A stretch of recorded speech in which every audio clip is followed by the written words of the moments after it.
Romanos capítulo 4.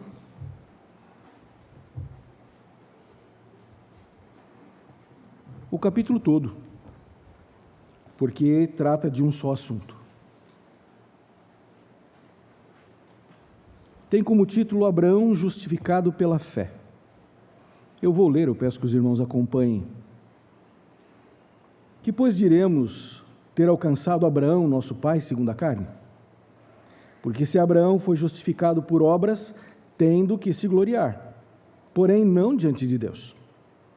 Porque diz a Escritura: Abraão creu em Deus e isso lhe foi imputado por justiça. Ora, ao que trabalha, o salário não é considerado como favor, e sim como dívida. Mas ao que não trabalha, porém crê naquele que justifica o ímpio, a sua fé lhe é atribuída como justiça. E é assim também que Davi declara ser bem-aventurado o homem a quem Deus atribui justiça, independentemente de obras. Bem-aventurados aqueles cujas iniquidades são perdoadas e cujos pecados são cobertos. Bem-aventurado o homem a quem o Senhor jamais imputará pecado. Vem, pois, esta bem-aventurança exclusivamente sobre os circuncisos ou também sobre os incircuncisos? Visto que dizemos, a fé foi imputada a Abraão para a justiça. Como, pois, lhe foi atribuída, estando ele já circuncidado ou ainda incircunciso? Não, no regime da circuncisão, e sim quando incircunciso. E recebeu o sinal da circuncisão como o selo da justiça da fé que teve quando ainda incircunciso, para vir a ser o pai de todos os que creem, embora não circuncidados, a fim de que lhe fosse imputada a justiça. E pai da circuncisão, isto é, daqueles que não são apenas circuncisos, mas também andam nas pisadas da fé que teve Abraão, nosso pai, antes de ser circuncidado.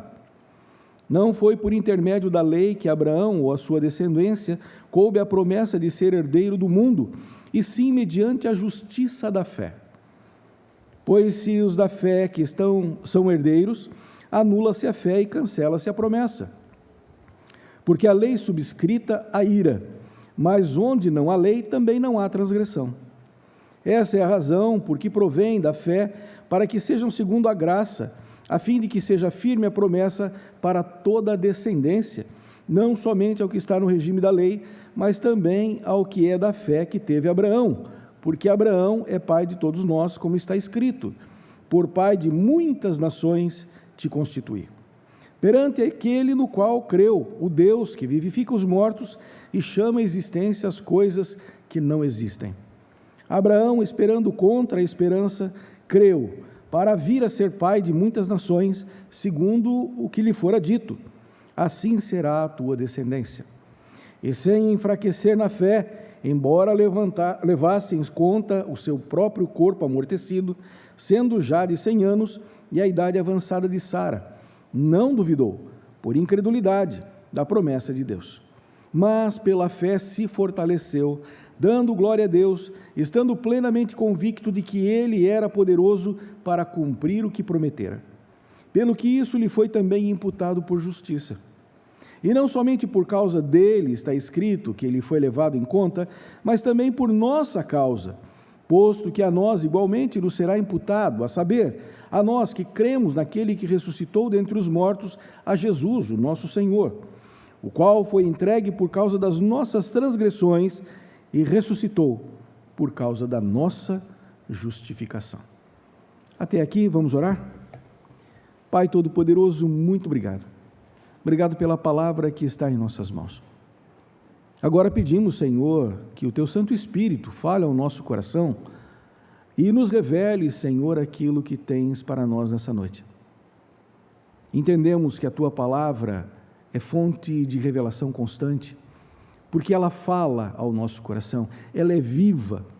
E eu te peço, Senhor, que a Tua palavra frutifique em nós, que possamos ouvir a Tua voz e atender aquilo que ela prescreve. Senhor Todo-Poderoso, hoje é um momento de instrução, é uma mensagem ao Senhor que fala de educação na fé. Pai, eu te peço, em nome de Jesus, que possamos entender a doutrina da justificação nessa noite. Em nome de Jesus, Pai. Amém. Muito bem, meus queridos. Não são poucos os cristãos que encontram dificuldade para entender o Antigo Testamento. Eles veem essas escrituras como a história dos judeus, que narram suas conquistas e derrotas, sua desobediência e consequente disciplina de Deus. Eles olham para a história de Abraão e dizem: é a história de um homem. É a história de uma pessoa que teve um encontro com Deus. Mas Paulo aqui vai advogar algo de forma diferente. E quando falo em advogar, queremos lembrar que Roma, de lá provém o direito estabelecido, escrito, que até hoje muitas nações usam. Vocês vão encontrar nos termos jurídicos várias frases em latim. E nós entendemos isso. De vez em quando o advogado diz: este é o modus operandi. E sabemos o que significa. Opus citado, opus cite. Sabemos o que isso significa. Vem lá do direito romano. E o apóstolo Paulo vai utilizar do direito, da linguagem do direito, do pensamento do direito estabelecido para defender a sua tese a respeito de Abraão. Ele vai argumentar que Abraão é o pai da fé e que a justiça que foi aplicada a ele deve também ser aplicada não só aos judeus, da onde decorre toda a nação de Abraão, mas também dos gentios. Lembrando, até aquele momento não existia a nação judaica. É Abraão que vai começar esse processo. E Abraão, ele nunca foi judeu de nascimento. Ele era um mesopotâmio, de Ur, dos caldeus. E então é esse homem, Abraão, que Deus chamou em primeiro lugar para criar essa nação, que Paulo vai usar aqui para criar jurisprudência. Muito bem. Então nós vamos falar de termos do direito, e eu peço que vocês tenham um pouco de paciência, porque eu vou explicando na medida em que nós vamos encontrando esses termos. Então, o primeiro ponto que eu quero trabalhar com vocês, a respeito da justificação da fé, é que a jurisprudência da justificação da fé começa em Abraão. Então, nós falamos: somos justificados pela fé hoje em Cristo Jesus. Não, ela começa lá com Abraão. Não começa aqui com Jesus. Paulo vai fazer esse resgate no capítulo 4 e vai dizendo: olha, eu quero chamar vocês a esse entendimento. Jurisprudência é um termo jurídico que significa o conjunto de decisões, interpretações e aplicação das leis sobre determinado assunto.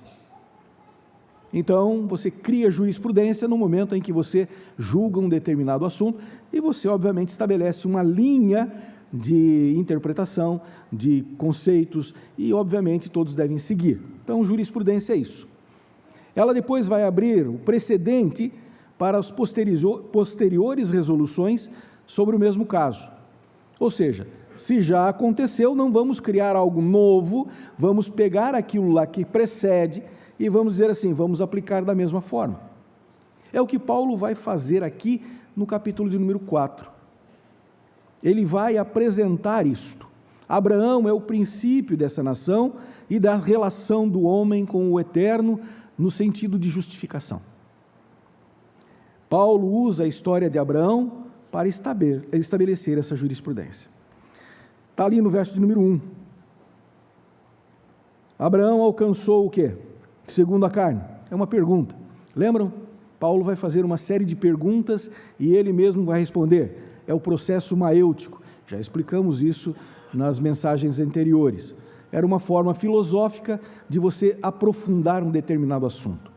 E ele então coloca ali Abraão como sendo o princípio das coisas. E ali no verso de número 2, ele responde à tese levantada, à pergunta levantada. Porque se Abraão foi justificado por obras, tem de que se gloriar, porém não diante de Deus. Então ele vai dizendo assim, olha, se Abraão foi salvo pelas obras, Ele pode ficar orgulhoso de si mesmo, mas ele não pode se orgulhar diante de Deus. Pode ficar feliz da vida com o que ele faz, mas isso não serve diante de Deus. E nós pensamos, puxa, mas será que tem pessoas que pensam assim nos nossos dias? Que acreditam que boas obras realmente justificam diante de Deus outros maus procedimentos? Compensam? Eu vou fazer 10 boas obras para compensar aquele erro que eu cometi. Ou então tento fazer negócio com Deus. Olha, Senhor, eu pequei aqui, mas agora eu vou fazer a distribuição de 200 cestas básicas para que esse pecado seja apagado diante do Senhor. Termina as 200 cestas básicas e diz, Senhor, eu fiz. É como o judeu que sobe para orar e fica feliz da vida, olha para Deus e diz, Senhor, obrigado, porque eu jejuo 3 vezes por semana. Obrigado, porque eu não sou como esse samaritano. Obrigado, Senhor. Confiando nas suas obras. O apóstolo Paulo vai dizendo que aqueles que confiam nas suas próprias obras não podem se gloriar diante de Deus. Isso não dá acesso. Isso não dá nenhuma garantia de absolutamente nada da parte de Deus, nem do favor. Paulo apela para as Sagradas Escrituras, quando diz no verso 3, Abraão creu em Deus e isso lhe foi imputado por justiça. Isso está em Gênesis 15, verso 6. Está escrito textualmente, ele creu no Senhor e isto lhe foi imputado por justiça. Ele ouviu a voz de Deus, ouviu as promessas de Deus, e ele creu. Creu não por seus méritos, já temos visto isso, que a fé é um dom de Deus, é uma dádiva de Deus. E isto lhe foi imputado por justiça. Então todo ato de justificação vem de Deus. É o Senhor quem faz toda a obra. Paulo evoca que não foi por obras que Abraão foi justificado, e também este mesmo argumento é usado por Tiago. E agora abram, por favor, suas Bíblias. Tiago, capítulo 2, verso 23.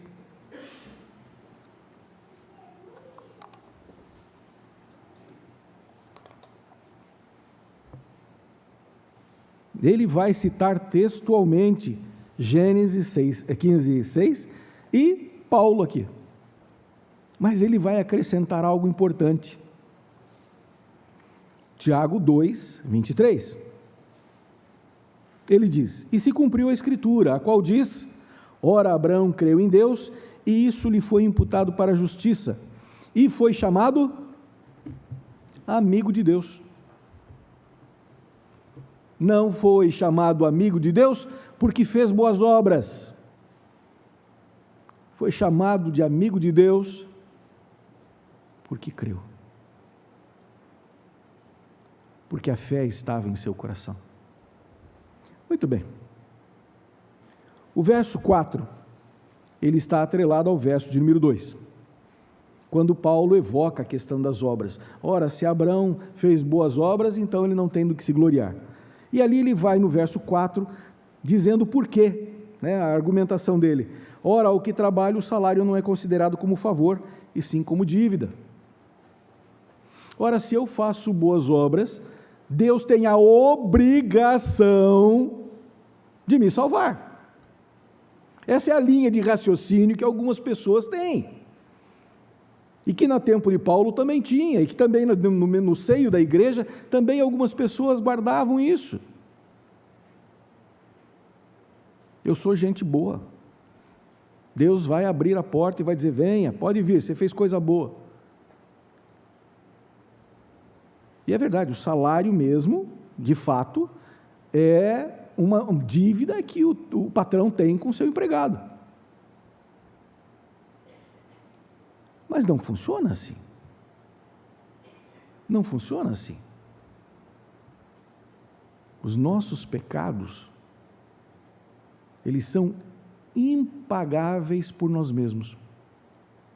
Não há como pagá-los. Não há boas obras que sejam suficientes para isso.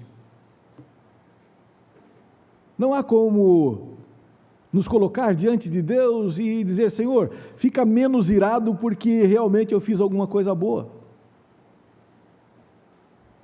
E é por isso que vem o verso 5. Ele vai fazer agora ponte com o verso 3 e vai falar da justificação pela graça. Ora, mas ao que não trabalha, porém crê naquele que justifica o ímpio, a sua fé lhe é atribuída como justiça. O senso de justiça aqui é muito difícil de entender. Como Deus pode justificar o ímpio? Como Ele pode ter misericórdia do pecador que o ofendeu? Nós fazemos isso? Não, nós estamos mais para a lei de Italião. Olho por olho, dente por dente. Quem nos fere, queremos ferir também. Quem nos ofende, queremos ofender também. Faz parte do nosso senso de justiça. E através desse nosso senso de justiça, que é falho, queremos julgar a Deus. Dizendo o que Ele pode ou o que Ele não pode fazer. O que Ele deve ou não deve fazer. Inclusive em relação ao pecador. Somos gratos ao Senhor porque Ele nos perdoou. Mas perdoar aquele ali não, Senhor. Aquele ali não merece. Aquele é pecador. Como se nós tivéssemos algum mérito. Percebem como a nossa justiça é falha?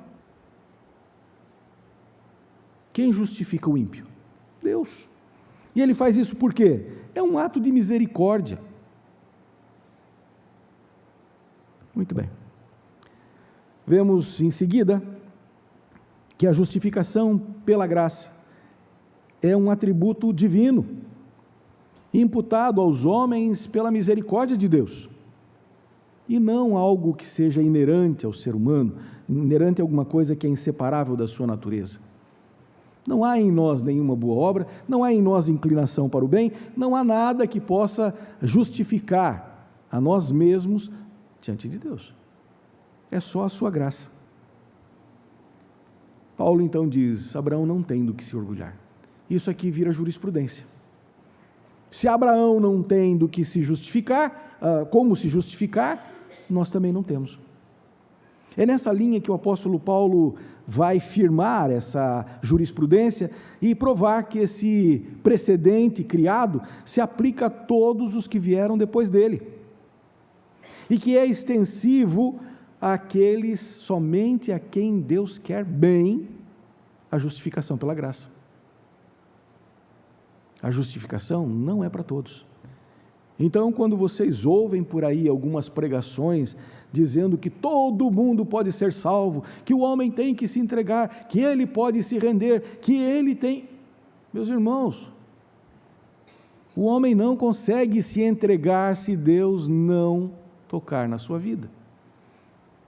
Se o Espírito Santo não falar ao seu coração, não lhe revelar que ele é pecador, ele não consegue. Alguém só pode chegar à conversão porque Deus assim quer. E alguém só pode ter os seus pecados pagos na cruz porque Deus quer. Muito bem. No Salmo 32, é o texto que o apóstolo Paulo cita aqui. De verso 1 a 2 diz assim: Bem-aventurado aquele cuja iniquidade é perdoada, cujo pecado é coberto. Bem-aventurado o homem a quem o Senhor não atribui iniquidade e em cujo espírito não há dolo. O apóstolo Paulo tem uma interpretação diferente ali. No verso 7, ele diz que cujos pecados são cobertos. E no verso 8, a quem o Senhor jamais imputará pecado. Pensem comigo. Uma vez salvo, sempre salvo. Porque Deus é imutável. Sim. Se ele salvou, está salvo. Ponto final. E se ele justificou? É o mesmo processo. Aplica-se a mesma lógica. Se ele me justificou dos meus pecados, eu estou justificado daqueles pecados que eu cometi, daqueles que infelizmente cometo no dia de hoje, e até mesmo daqueles que eu ainda vou cometer. Isso não me dá o direito, é óbvio, de pecar em momento algum. Quem tem consciência do que Deus fez, tem ojeriza do pecado, quer fugir do pecado. Mas o princípio está estabelecido. Todos os pecados foram perdoados daqueles a quem o Senhor justificou. Todos. Todos. Isso nos torna santos, separados, exclusivos para Deus. Não quer dizer que nós não vamos pecar. Não é que nenhuma vacina contra esse mal. Mas se pecarmos, será sempre por culpa e não por dolo. A diferença entre culpa e dolo é que culpa é quando você comete alguma coisa sem a intenção de fazer. E dolo é quando você tem a intenção de fazer. Nossos pecados, infelizmente, acontecem, mas eles devem ser culposos e não dolosos. Paulo vai falando sobre isso e deixando bem claro àqueles homens que o perdão de Deus é pleno, é total, porque isso se extrai da sua imutabilidade, inclusive dos seus eternos decretos. A aplicação prática desse primeiro ponto, a jurisprudência da justificação pela fé começa em Abraão, é que ele é o pai da fé. Os judeus assim o consideram. Os crentes assim o consideram, porque a Bíblia fala que é. E esse homem alcançou um título muito interessante de amigo de Deus. E Jesus diz: vós sereis meus amigos, se fizerdes o que eu vos mando.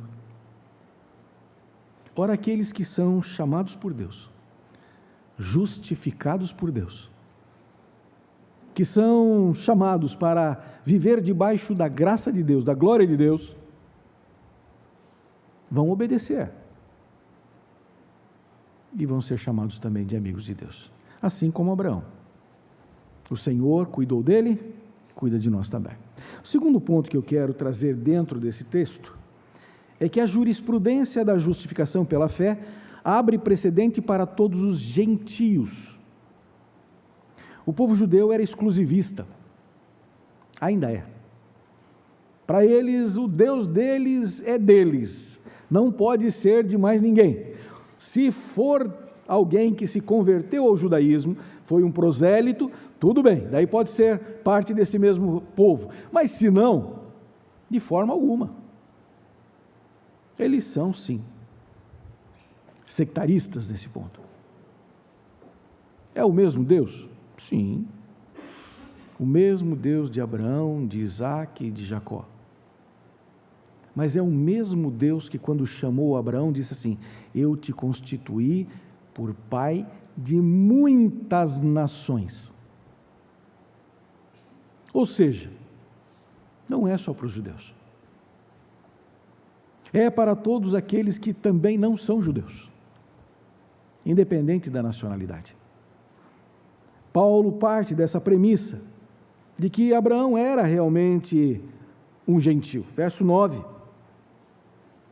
ele vai falando de circuncisão e incircuncisão.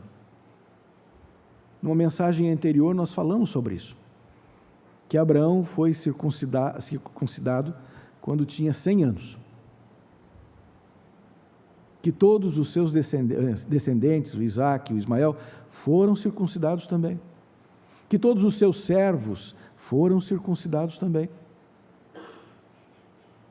A circuncisão passa a ser um sinal de um compromisso do homem com Deus. é um ato visível, um fato.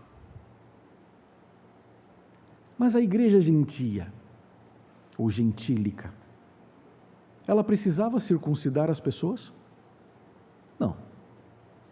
Vimos em Atos capítulo 15, a primeira decisão de presbitério, que eles deveriam apenas se abster das coisas sacrificadas aos ídolos e das relações sexuais ilícitas, e no mais, que fossem felizes.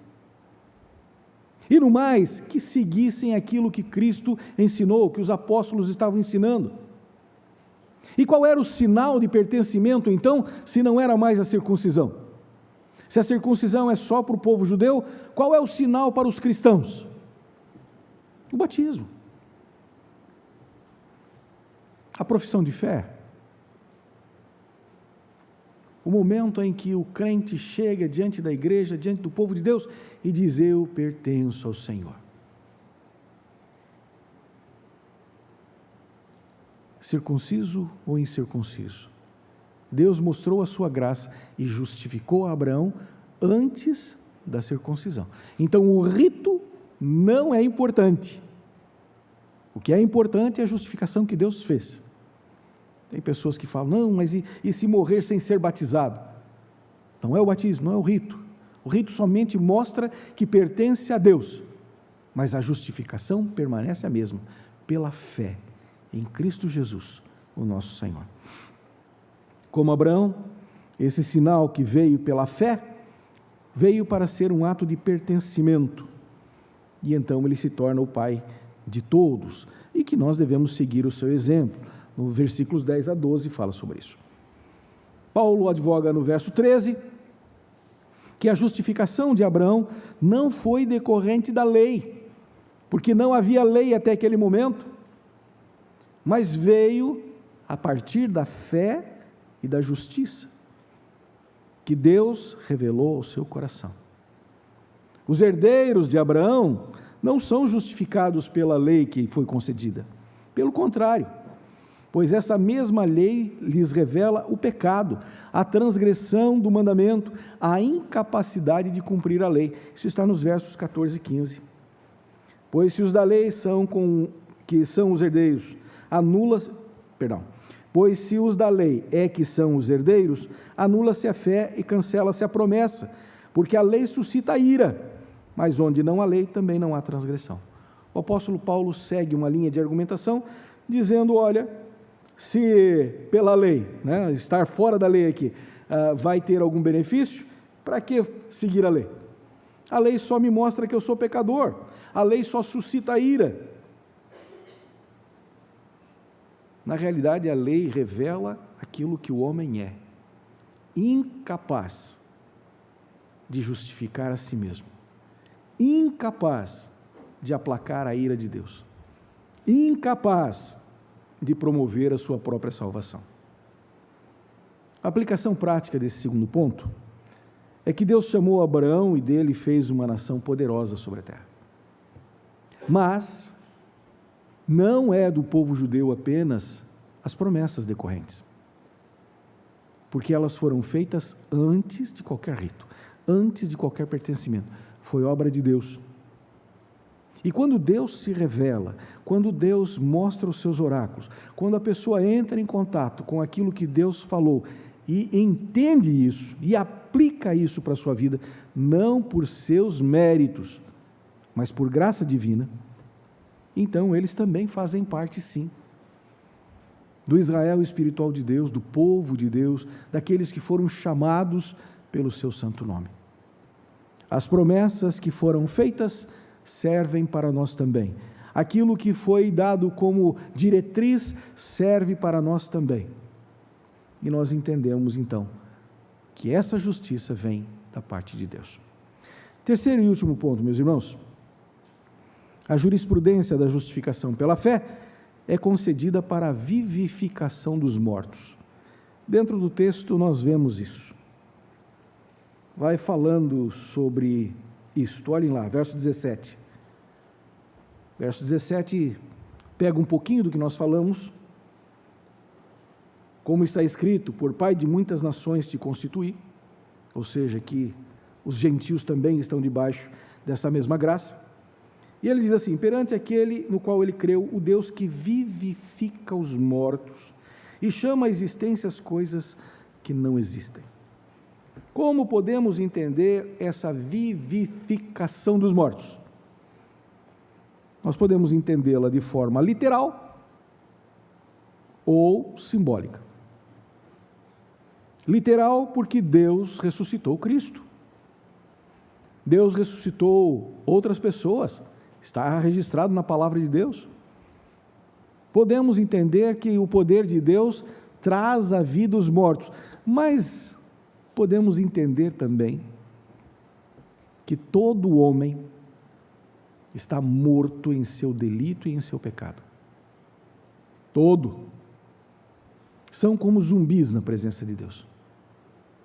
Mortos-vivos, que precisam ser alcançados pelo poder de Deus para ter vida e vida eterna. Para ter uma nova caminhada com Deus, um novo propósito, ter da parte de Deus a sua graça revelada. É quando Deus se revela que nós deixamos o pecado e partimos para uma vida de santidade. É no batismo também que está simbolizado isso, onde nós morremos para o nosso passado de pecados e ressurgimos como novas criaturas diante de Deus. Esse é o Deus que vivifica os mortos, traz vida àqueles que estavam mortos. Trouxe vida a mim, trouxe vida a você. Ele que vivifica os mortos, Ele cujo poder também chama à existência as coisas que não existem.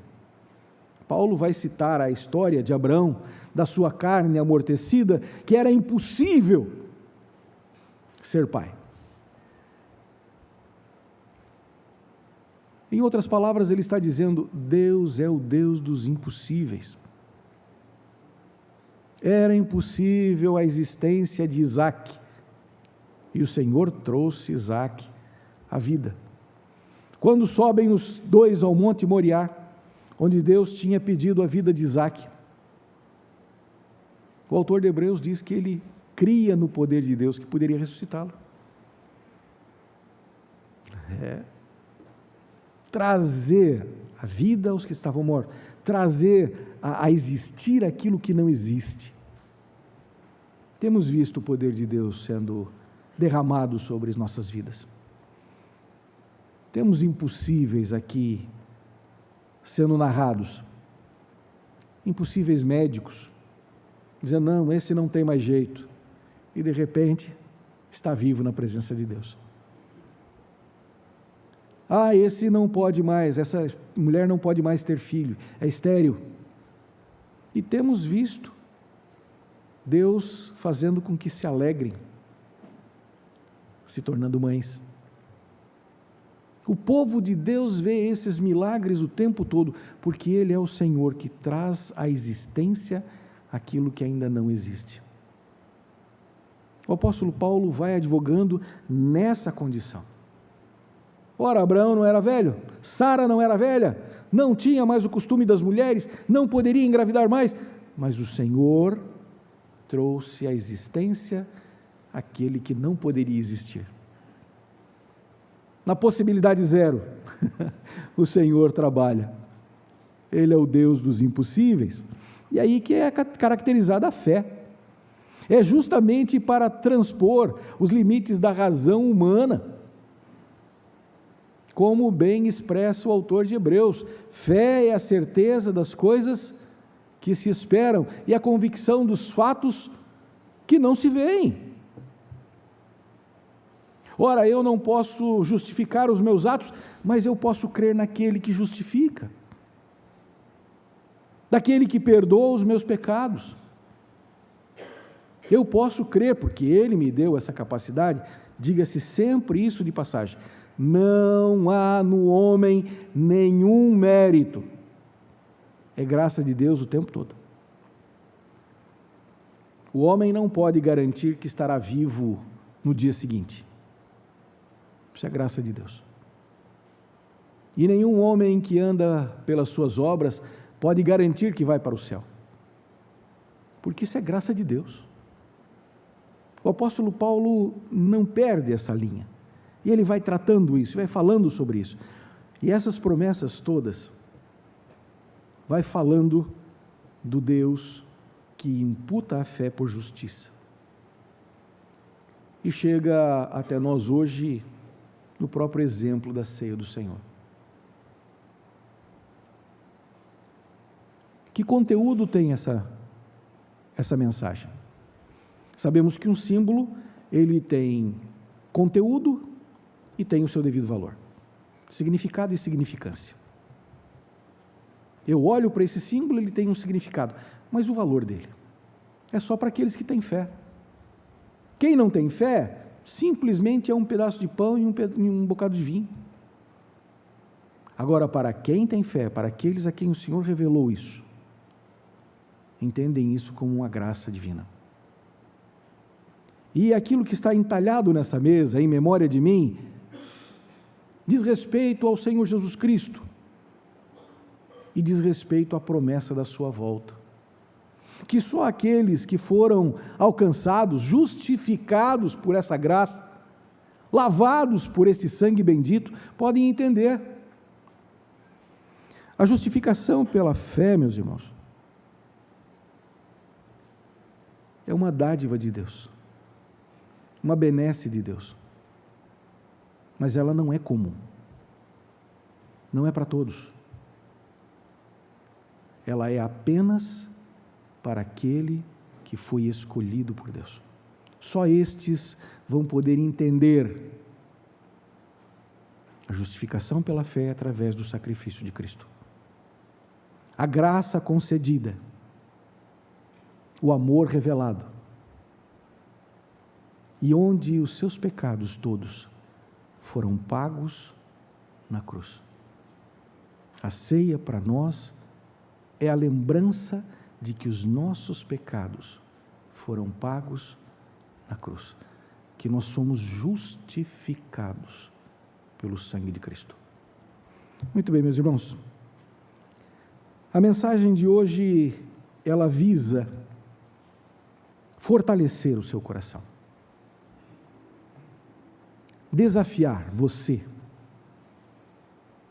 a olhar para o que Cristo fez e entender o quanto você é amado por Deus.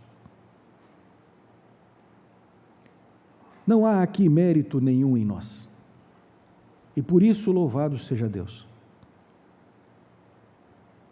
E o desafio é para que você saia porta fora desta igreja e viva uma vida digna do que Cristo fez por você, da justificação que o Senhor fez na sua vida, porque Ele lavou os seus pecados, perdoou os seus pecados e chama você para uma vida de santidade ao lado dEle.